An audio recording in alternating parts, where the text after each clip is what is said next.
describe him to me. And Muslims, look at the description of your Rasul. And for some, this would be the first time you hear what your Prophet looked like. I saw a man of striking appearance. ظاهر الوضاء أبلج الوجه, radiant face, حسن الخلق, beautifully created. لم تعبه الثجلة, his belly wasn't protruding. ولم تزر به السعلة, nor was his head disproportionate and small. وسيم قسيم, proportionate and delicate, finely made, a specimen of a creation. في عينيه دعج, in his eyes there was a contrast. The dark was immensely dark, the white was excessively white. وفي أشفاره وطف, and his eyelashes were long. وفي صوته صهل, and in his voice was a natural echo. وفي عنقه سطع, and his neck was elegantly long. وفي لحيته كثاثة, his beard was full and thick. أزج أقرن, his eyebrows were arched, but they were not joined, it was separated. In Samat فعليه الوقار, when he was silent, dignity covered him. وإن تكلم سماه وعلاه البهاء, and when he spoke, it was audible and clear, almost commanding and overtaking.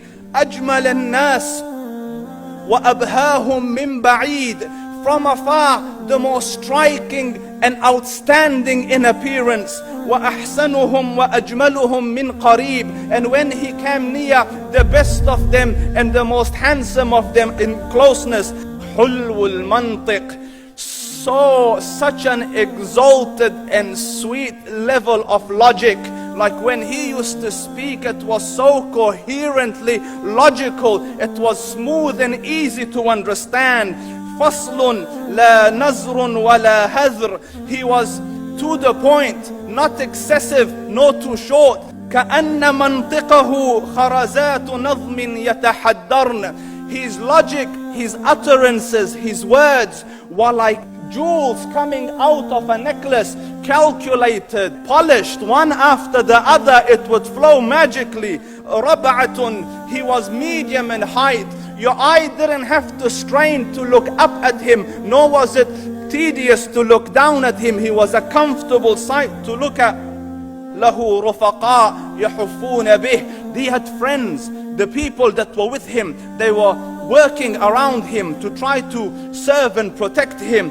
إن قال سمعوا لقوله, when he used to say something, they used to hearken to what he used to say. وإن أمر تبادروا إلى أمره, when he commanded, they used to compete to fulfill the command. This is Muhammad Rasulullah. This is Muhammad Rasulullah. Anas ibn Malik says, he says, I came out one night, it was the full moon night.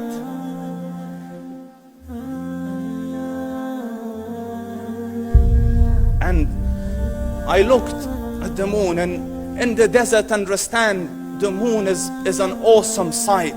It is smooth, it is radiant, it is clear, it is gentle compared to the scorching sun at which they are used to. So the moon was the epitome of beauty. So he says, I came out at a full moon night, and I looked at the moon, and I saw it beautiful, handsome. So I said, let me go see if the moon is more handsome or my Prophet is more handsome. Let me see if that is more beautiful or the Prophet is more beautiful. So I went and I saw him standing afar. So I looked at his face, and I looked at the moon, and I looked at his face, and I looked at the moon, and I looked at his face, and I looked at the moon, and he said, Wallahi, he was more handsome than the moon in its entirety. That is just the look of your Rasul. Aisha radiyallahu anha says, I was sewing with the needle, my needle dropped in the dark, I couldn't find it. I said, Ya Rasul, I can't find it. He moved his face close, and I swear, out of the radiance of his face, I found my needle.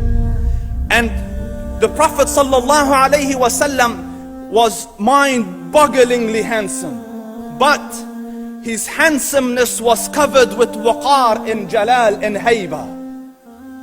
The Sahaba say, when we used to sit at his feet, two feelings conflicting would come on the heart. The first one, you wanted to look at him. You wanted to behold the majesty of his face. And when you wanted to look up, shyness used to overtake you, so you used to look down. Amr ibn al-As says, I sat with him many times, but if you ask me to describe his face, I can't describe it. I wouldn't be able to look up to him ijlalan wa ta'zeeman. I couldn't look up at him.